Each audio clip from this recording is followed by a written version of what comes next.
Somebody said to me just a few minutes ago, I can't wait to hear what you're going to say tonight. I said, so am I. But I've been asked to speak on neither oldest nor best. And well, you've heard the book. Brother Brown has been so gracious to promote the book. But just a review, I think most of you here tonight are up to speed on the basics. I know there's some teenagers and some church people here tonight. But all of the modern language Bibles have one thing in common, or let me rephrase that. Virtually all of the modern Bible translations have one thing in common, and that is they're translated from a different text than the King James Bible.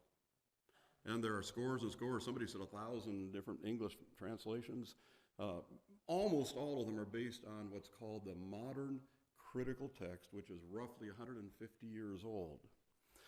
Now, we won't take the time tonight to enumerate the specific differences between the critical text and the traditional text, otherwise sometimes known as the received text, the Textus Receptus, the Byzantine text, and there's a number of synonyms. But the critical text has eliminated or partially eliminated about 192 verses in the New Testament. It has deleted or omitted about almost 8,000 words. And it's not an insignificant issue, folks. And when you know what to look for, there's very clear distinctives between the critical text and the traditional text of the Bible. Now, the modern critical text is based primarily on two manuscripts. When Westcott and Hort produced their text back in 1881, it was based exclusively on two, but today it's largely two. 90% of the modern critical text is based upon a document called Codex Vaticanus, which is Latin, basically meaning the Book of the Vatican, because it's found in the Vatican Library. We'll get to that here a little later on tonight.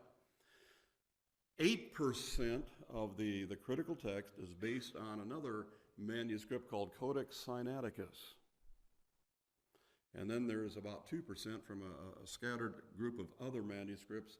And another name for the critical text is the eclectic text because it's based on a variety of manuscripts. But principally, 98% is based on Vaticanus and Sinaíticus. And that is what I want to talk about tonight. As you know, the mantra of all the modern Bible translations for the last 40 years roughly, give or take, the mantra has been that these new modern Bibles are based on the oldest and best manuscripts. The conventional wisdom, the conventional history has been that Vaticanus and Sinaíticus were prepared in the first part of the 4th century, somewhere between 331 up to maybe as late as 350, maybe even 325 AD.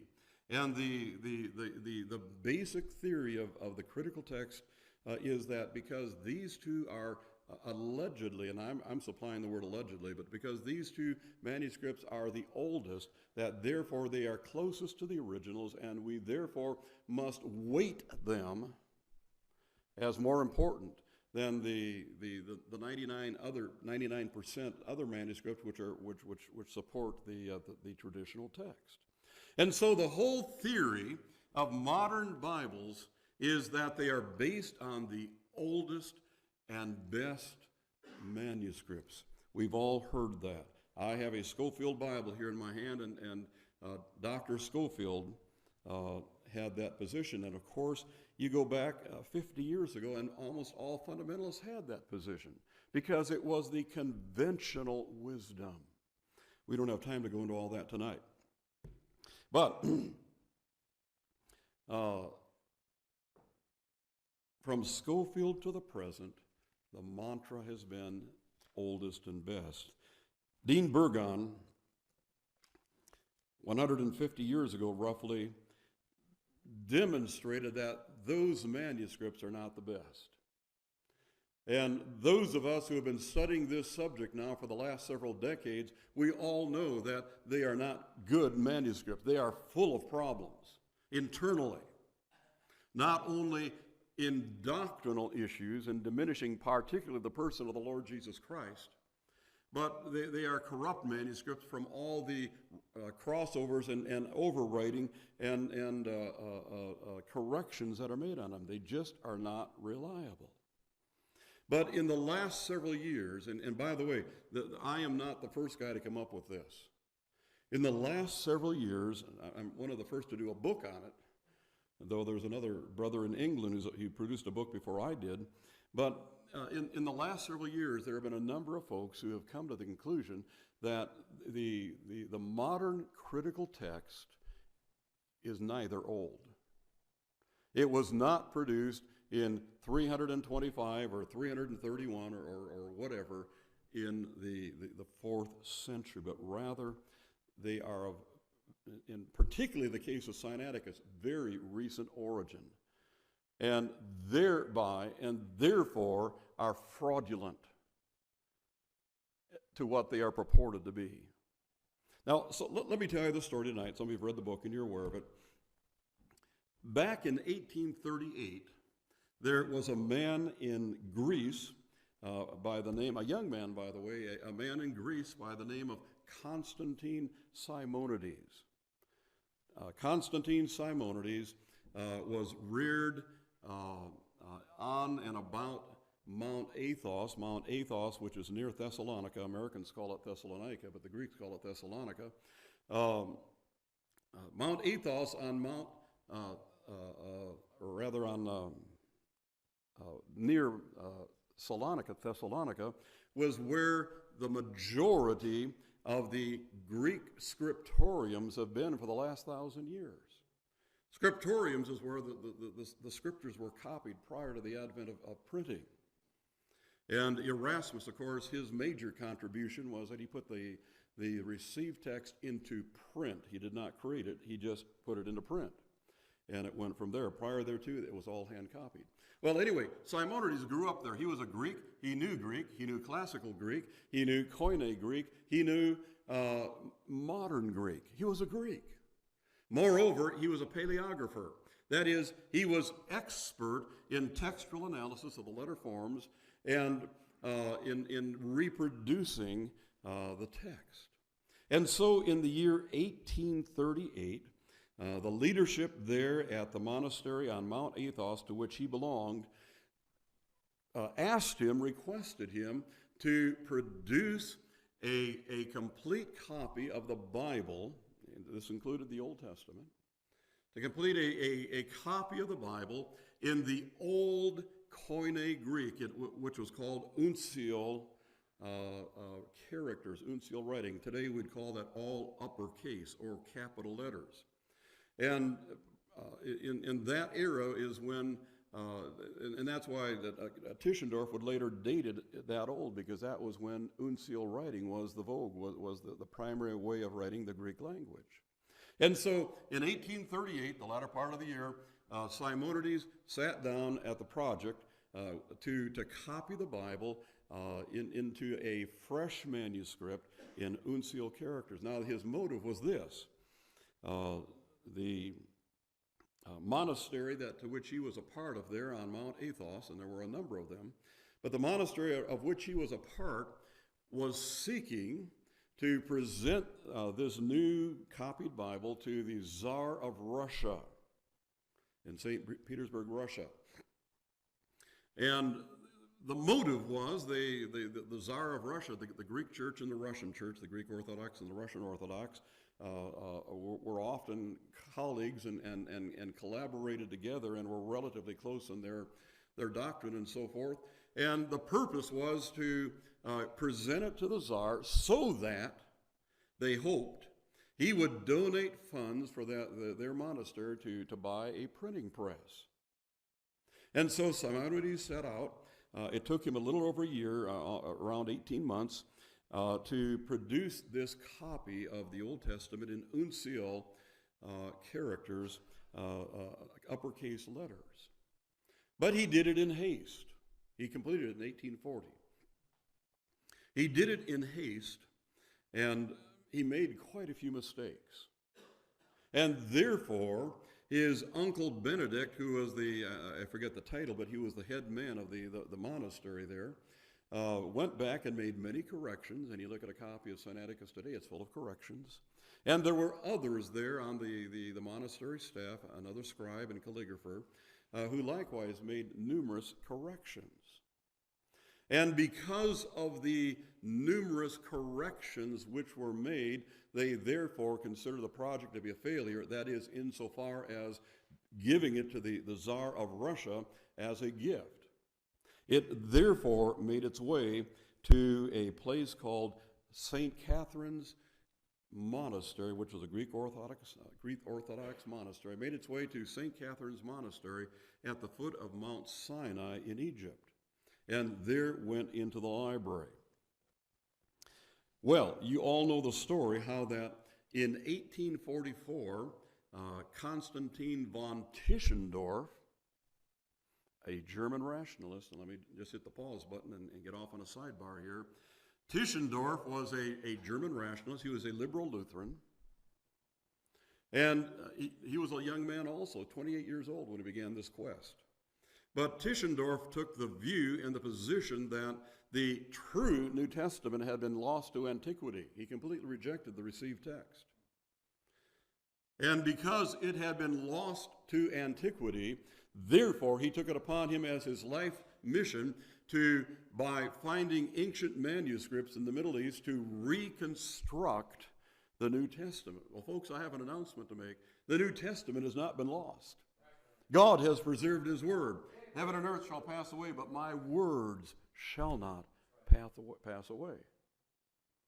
But he was a liberal, and so he set out to reconstruct the New Testament by searching several monastery libraries, places of ancient documents in the Mediterranean world. And so in 1844, he went to St. Catherine's Monastery.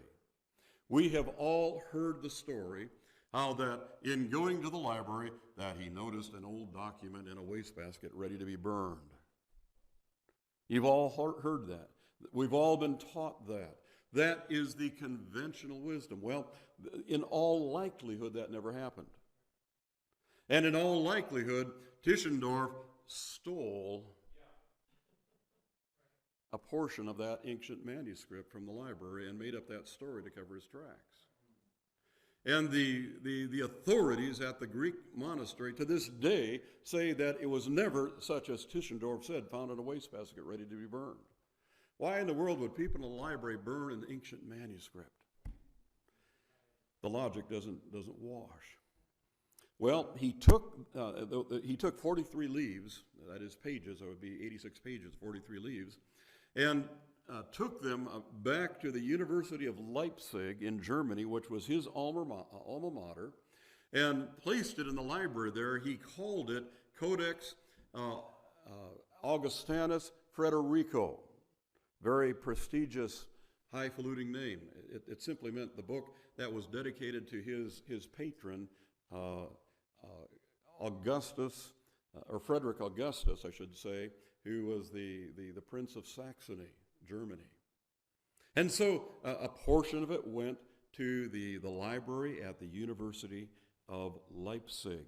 In 1852, now 8 years later, Simonides happened to visit the library there at St. Catherine's. And he noticed his manuscript that he had produced. And he was puzzled as to why it now looked older than it did when it was just several years earlier. Couldn't quite understand that. It looked like it had been washed with lemon juice and herbs to make it look older. They attempted to make it look older. It didn't work very well, as we'll see here in a few minutes. But he took note of that. And this was all in later correspondence and historical records. Well, meanwhile, in 1859, time is marching on, Tischendorf returns to the monastery there at St. Catherine's and wanted to get the rest of the manuscript. The monk said no. And he went to their superiors, and they said no. Finally, he said, look, will you agree to loan it to me? I will borrow it from you and then return it to you. And they agreed to that in writing. But history has shown he had no intention of returning it. Once again, he basically stole it, the remainder of the manuscript. And that was sent to St. Petersburg, Russia, and presented to the Tsar of Russia, who gave Tischendorf, there's two Constantines here, it's easy to get them mixed up, but gave it to the Tsar of Russia, then gave Tischendorf the rights to publish it. And so he collated the portion there at Leipzig with the portion at St. Petersburg, and produced a facsimile document. Now, when I say facsimile, it's not modern high digital reproduction, folks. It was rather crude 19th century printing. But it was basically the text of Sinaiticus. And he took this collated facsimile, and it quickly wound up in the hands of the renowned Westcott and Hort in London, who were already working on their, what would become known as the Westcott and Hort text. Well, meanwhile, in 1860, another year later, Simonides visited England. And he was a man to this point who was highly regarded all across Europe, I should say, as an expert on ancient documents.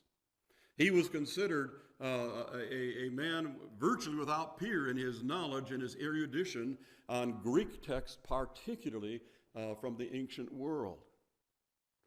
That was soon to change very quickly. But in 1860, Simonides in England saw that facsimile copy of his, what came to be known as Sinaiticus. And he said, wait a minute, hold the phone. That's in the Greek, by the way. He said, I created that back in 1940, 20 years ago. That's not an old document. That's not 1,500 years old. I did that. Well, that made its way to, among other people, Dr. Hort, who went public in the newspapers of England. I think it was The Guardian, which is still a major newspaper in England today, and basically said, this guy is a liar. And being so demeaned in his character, Simonides then sent a letter to, I believe it was the Guardian newspaper. It's in the book. I'm winging it here tonight, folks. But sent a letter to the Guardian newspaper saying, look, this is what really happened. And he presented in a fairly long letter the details, largely what I shared with you tonight, that he produced this back in 1840. And that produced a flurry of letters to the editors of several major British newspapers. It was no secret now. This was out in the open. I mean, it was on the evening news every night, as it were, in the British press. And they debated back and forth. But Westcott and Hort, nevertheless, took the Sinaiticus manuscript, the facsimile, now bear in mind with you, the copied facsimile document, and incorporated that into their modern critical text that they were developing.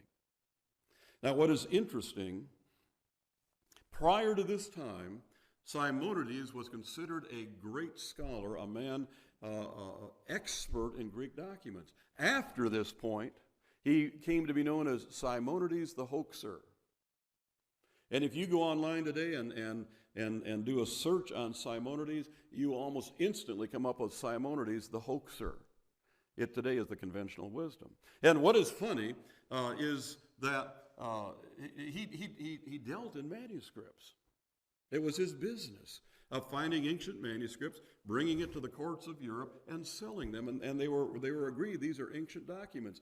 After 1860, the allegation basically was anything he ever touched was a forgery. Everything he ever touched was a hoax, except Sinaiticus. Isn't that interesting? Well, and so there was controversy. Now, there are three powerful evidences that Simonides was telling the truth. Number one, there is corroborating evidence. There is corroborating witness. A man by the name of Callinicos, another Greek scholar, said, I saw Simonides producing this document. Eyewitness. And there were others who corroborated Callinicos. The Tischendorf and his subordinates said, oh, he just made up this Callinicos stuff. But there is very clear historic corroboration that Callinicos was a real person and that he was accurate in corroborating what Simonides had said. And again, this was very much in the British press. But not only was there corroborating witnesses, but there also is very powerful forensic evidence. That is physical evidence. Now, an ancient document going back to the 4th or 5th century, by virtue of its age, will be oxidized. And we think of oxidation today often in the terms of iron, and it becomes rusty. Well, the documents were not iron, obviously. They were produced usually on parchment, which was an animal skin, but nevertheless, it was the essence of paper. It was high-quality paper, not made of paper or wood fiber, but of animal skins. But other ancient documents, for example, Codex Beza, which was owned by Theodore Beza of the Reformation. Codex Beza, you can go online to the British Library, and they have high-definition digital photographs that you can look at, and it is clearly oxidized. That it is tan, probably almost the color of this pulpit. You can go online and look at Codex Alexandrinus, another Alexandrian manuscript. It too is oxidized. It's brown. It's almost bronze in its coloration. And you can do this online, brethren. You go online and look at Sinaiticus. It's not bronze. It's not tan. It's white or off-white.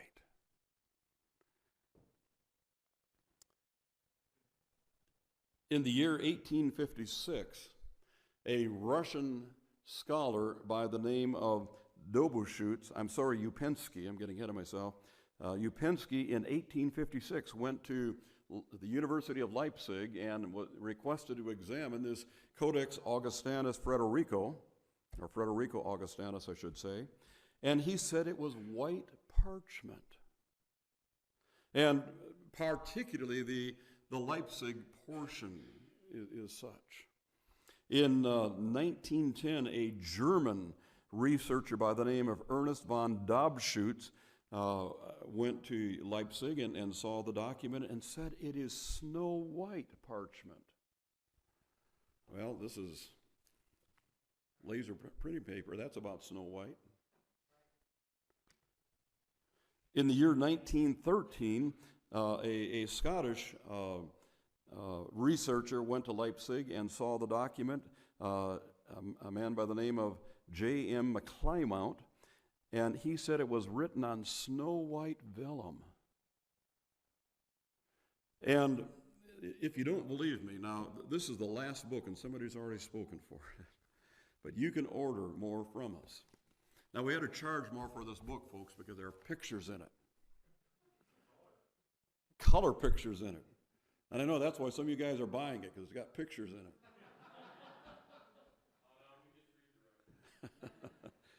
Well, I'll tell you what, a picture, they say a picture's worth 1,000 words. And people have read this book, and some of it goes over them. You know, it gets somewhat technical, though I've tried to put it in on a level where people can understand it. But when they come to the picture pages, folks, it says it all.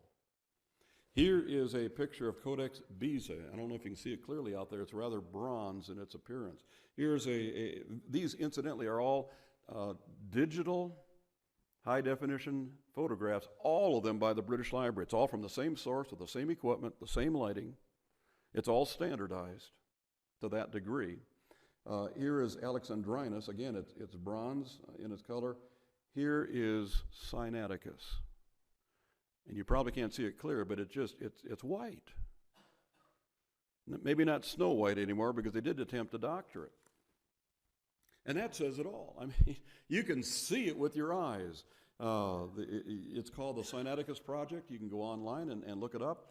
And the British Library, I think it was 2011, about 6 years ago, they combined, they sent a crew to Leipzig to make high-definition digital color photographs what is there in Leipzig. They likewise did the same in London at the British Museum. Incidentally, the documents that were sent to Russia, the manuscript that was sent to Russia, was sold by the Soviets to the British Museum in 1933 to help underwrite the Russian government, which was struggling, the Soviet government. And it became the property of the British Museum, and since it's come to be known as the British Library, at least the portion where the document is at, the manuscript is at. And so British librarians, using the same equipment, the same lighting, photographically collated these documents. And curiously, there is still just a very small amount, just a page or two left in St. Petersburg, and a small amount left at Mount Sinai. And there's some significance to the stuff that's left behind.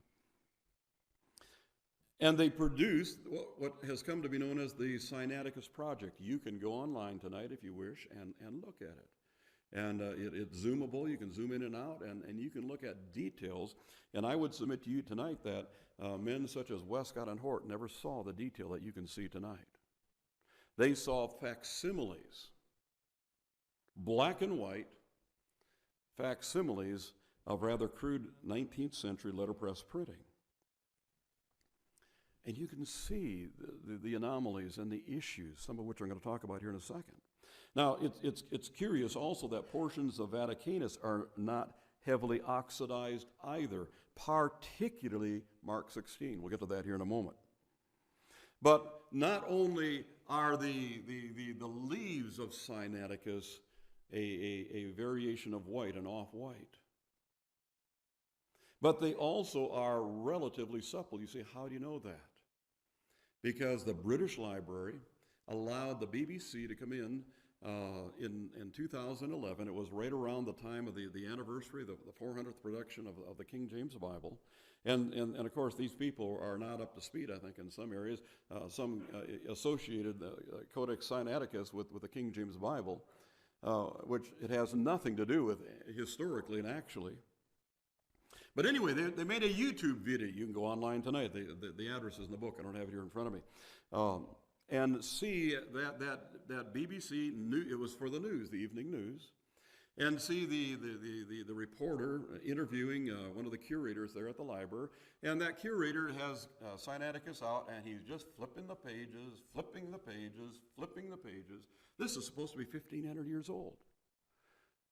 Folks, if that truly was 1,500 years old, they'd be treating it a lot differently.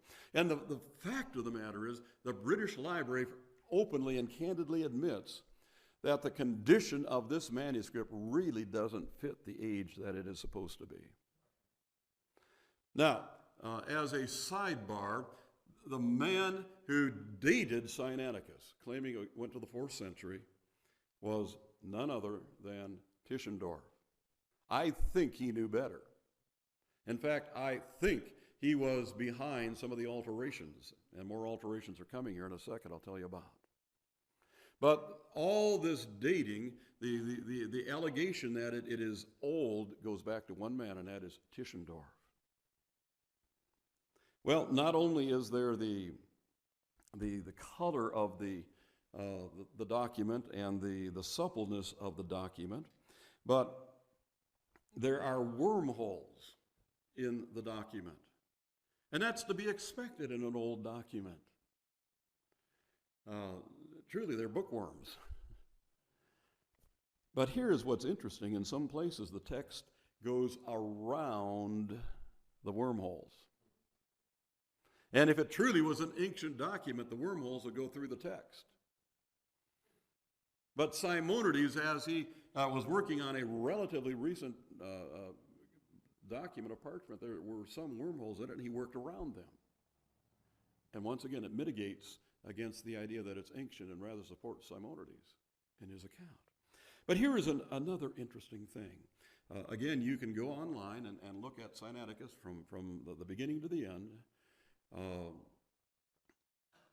And there are some very obvious mutilations on some pages.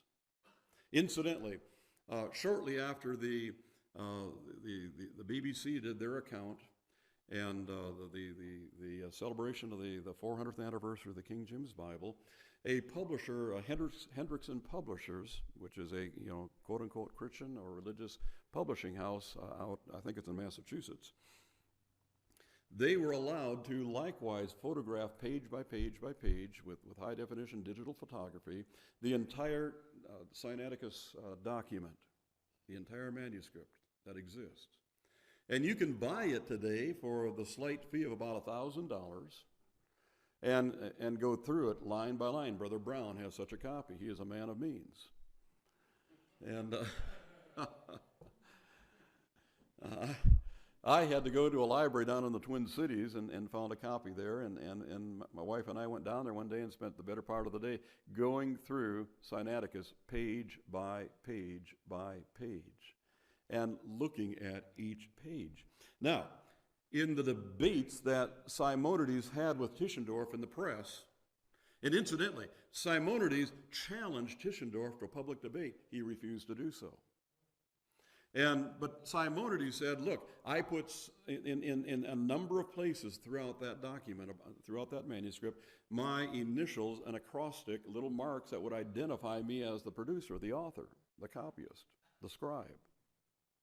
And he enumerated that. Well, here is the strange irony. Every one of those pages have been mutilated. And his marks have been removed. I wonder who did that. In some pages, it's clear that someone took a straight edge with a penknife and sliced it. You can see it. I've seen it with my eyes. In one case vertically, in another case horizontally, and just sliced off half the page. In another section, it's obvious someone took a scissors and made a rectangular cut out of a page.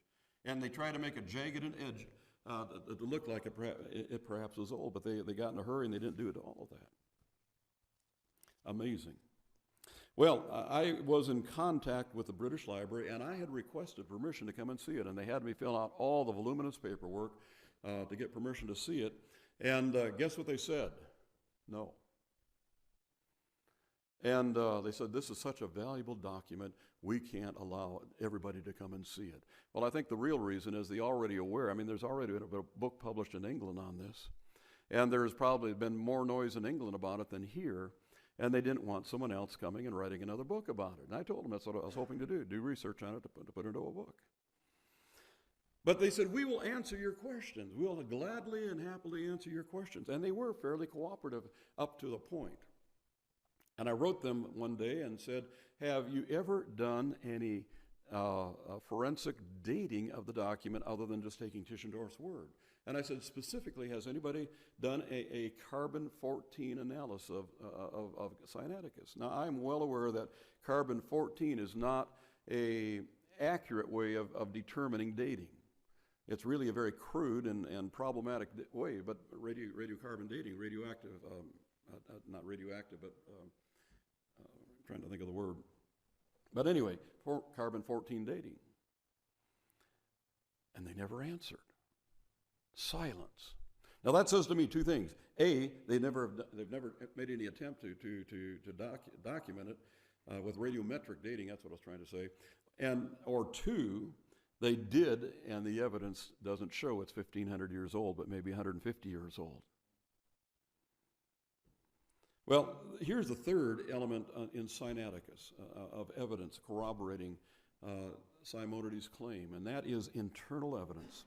A British literary expert by the name of Sir James Donaldson, he got his Sir title, his knight title, from the King of England around 1900 for his great work in British literary research. I mean, this was no lightweight.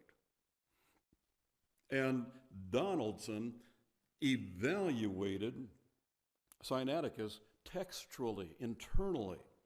And he came to the conclusion that there are words in Sinaiticus that are in modern Greek but do not exist in Koine Greek in biblical times or in the 4th century.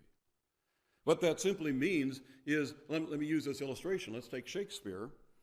And someone says, here I have an ancient copy of Shakespeare. Very, very old. And so you read it, and you find the word internet in there, or the word iPhone in there. And you know, wait a minute. Something's wrong with that picture. And that's essentially what Donaldson did. And he has never been gainsaid on that. No one has ever challenged him on that. And the internal evidence shows very clearly that it's of recent origin, using modern Greek as opposed to classical or Koine Greek, the ancient Greek. And so there is the testimony of Simonides, there is the forensic evidence, and there is the internal textual evidence. Well, I must hasten, because I want to leave Brother Brown lots of time here tonight. What about Vaticanus? Well, the story is not as flamboyant or dramatic as that of Sinaiticus. But here's a major issue in Vaticanus. And again, the Vatican in the year 2015, that's only 2.5 years ago, early in 2015, likewise put a high digital, full color, digital representation of Vaticanus on the internet. You can go home tonight and look at it, page by page by page. And again, see detail that very few have seen apart from the Catholics in Tischendorf, who clearly, I don't have the time to get into it tonight, but clearly was in collusion with the Catholics. But here is the thing that struck me as I went through Vaticanus, and that is every biblical book of Vaticanus begins with what printers call an initial drop cap. You say, what's that? Well, it's a large letter at the beginning of a book, of a document. Many Bibles, today my Bible has a drop cap at the beginning of every chapter. Now, it's not a fancy one, but these are fancy, full-color drop caps that are, when you look at it carefully, it's integral to the text. That is, they were produced at the same time that the text was produced, was copied. What's the problem with that? Drop caps were not invented till the Middle Ages. And I have looked at as many ancient documents as I could find, and they're essentially, and by the way, in Vaticanus it's full color. And the artwork clearly is medieval in character. I've looked at other ancient documents, and there either is no artwork, or if there is in the text artwork, or if there is, it's just some black curlicues at the end to fill up a little space at the bottom of a page. But the drop cap issue is something that was formed in the Middle Ages. Now, historically, Vaticanus was first recorded in the Vatican Library in the year 1475. There is no record of it prior thereto. Moreover, the first historical record of anyone consulting Vaticanus was when Erasmus inquired of it in the year 1521. How much time do I have, Brother David? Still got another 12 minutes. Okay. Well, let me just quickly touch on the last 12 verses of Mark. I think we all know that they're missing, or at least they are not there in Sinaiticus and Vaticanus. Did you know that the only two manuscripts in the world that are missing the last 12 verses of Mark are Sinaiticus and Vaticanus? Even the other Alexandrian manuscripts have them. And our time is running, and it gets pretty complex here, but it's clear when you look at the documents that they purposefully were omitted. In fact, there's every degree of evidence that the same person who did Mark 16 in Vaticanus is the same person who did Mark 16 in Sinaiticus. And they, in fact, were omitted. Now, a book, modern day books, this book is, and most printers today do books in what are called 16-page signatures. They are, and then it's all sewn together in a hardbound book, 16 pages. In ancient times, they were called, or not ancient, but biblical times, even medieval times, they were called quires, Q-U-I-R-E-S. And there is evidence, I don't have time tonight to get into it, that the quire, the Q-U-I-R-E, of Mark 16 in both Vaticanus and Sinaiticus have been inserted, missing the last 12 verses of Mark 16. The same person did that. Isn't that interesting? Now, what's the last 12 verses of Mark 16 deal with? Well, you know what it is, it's the resurrection. Rationalism, higher criticism, took the position that the original gospel was Mark, and the other gospels were knockoffs from it, offshoots from it. And the premise is the real gospel, Mark, does not have the resurrection. Do you see the fingerprints of the evil one there, folks? Denying the resurrection of our Lord Jesus Christ. Well, there's other stuff here. I just don't have time to get into it, and it's somewhat technical, but you say, well, who may have done all this? We know for a fact that Tischendorf clearly collaborated with, shall I use the word, colluded, and there's very definite evidence that he collaborated with the Vatican. And in 1857, Catholic Cardinal Angelo Mai made the first facsimile edition of Vaticanus, by the way, without the last 12 verses of Mark. And we know, or at least the allegation has been made, and by some Tischendorf himself, incidentally, that the same scribe who did Mark 16 in Vaticanus did it in Sinaiticus. I don't think Vaticanus is an ancient document. Copied from an Alexandrian document, but it's not an old document. Well, here's the conclusion. They both were modified sometime before 1857. And as we've already seen, Sinaiticus is completely fraudulent. Simonides is not the fraudulent one. He was just producing a document for the Tsar of Russia. It's Tischendorf who post-dated it and tried to make it look old. They're neither oldest nor best. And folks, these are the basic pillars of all the modern Bible versions. The mantra is they are based on the oldest and best manuscripts. The evidence is compelling. They're not old. They are fraudulent in their provenance. And therefore, the foundation of all these modern Bibles collapses. It's an amazing story. Father, tonight, thank you for the opportunity to share these ideas and these historical facts with the council tonight.